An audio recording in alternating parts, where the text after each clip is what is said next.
celle de l'an dernier. Il n'y a plus le bleu que je trouvais très très joli et encore plus de carbone que je trouve moins joli.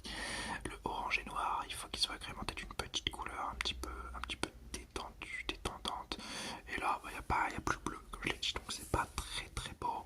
C'est pas une des plus belles livrées de la saison. Donc. Du côté des pilotes, Norris va devoir aller chercher des victoires cette saison à chaque fois qu'il le peut. Et il va aussi devoir mener l'équipe dans un bon développement et surtout, il doit tenir Piastri à distance de points de lui. Parce que sinon, Piastri pourrait venir commencer à questionner son leadership chez McLaren. Et ça la foutrait mal parce qu'un petit rookie qui a à peu près un an dans les pattes en Formule 1, s'il commence à venir vous tapez votre barbe, c'est pas très très bien vu. Pour Piastri, justement, lui, il va devoir confirmer sa saison de rookie exceptionnelle, une des meilleures saisons de rookie de l'histoire de la Formule 1. Et il va aussi devoir challenger Norris et chercher des victoires, parce que si je challenge Norris, il doit chercher des victoires, parce que c'est le challenge de Norris cette saison. Et au cas où il n'arrive pas à être dans le rythme de Norris, les podiums sont quand même une possibilité pour lui, si la voiture lui en donne les moyens, bien évidemment. Alors, beaucoup de promesses pour ce duo que je trouve extrêmement homogène. Je trouve même que c'est un des meilleurs duos de la grille cette saison.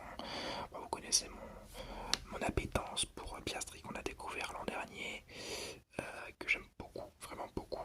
Et donc, j'espère que le petit Australien fera une grosse saison et même peut-être pourquoi pas battra Norris.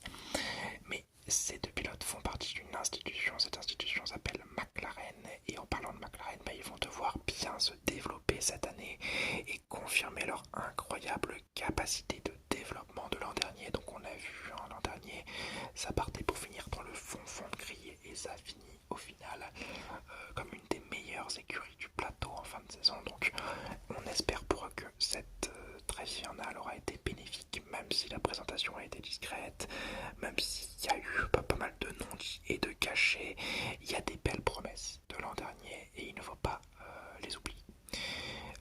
Pour eux, ils devront faire partie du top 4 pour montrer que les progrès sont constants et que l'équipe tombe s'approche du titre tant convoité et surtout, ça ne doit pas être le top 4 à 100 points du top 3, mais plutôt le top 4 à quelques points du top 3 où vraiment on va titiller chaque week-end une Ferrari, une Mercedes, une Red Bull. Si c'est pas dans ces critères-là, la saison sera ratée. Ils doivent réellement montrer qu'ils sont capables pendant toute une saison de tenir tête au top 3 comme ils l'ont fait l'an dernier.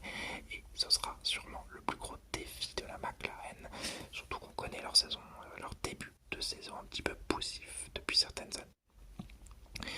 Et bien voilà, c'est déjà la fin de cette vidéo sur la présentation de la MCL38. J'espère qu'elle vous aura plu. Si c'est le cas, n'hésitez pas à liker, à commenter pour me donner vos avis sur cette McLaren que je trouve pas faux folle, je vous l'ai dit, et à vous abonner pour ne pas manquer la prochaine vidéo qui sera sur la Mercedes, la W15 je crois, qui est sortie en même temps que la McLaren et donc je vais vous sortir la petite vidéo. J'espère vous avoir détendu. Si c'est le cas, n'hésitez pas à rétribuer ça avec un petit like et n'oubliez pas, Forza Ferrari!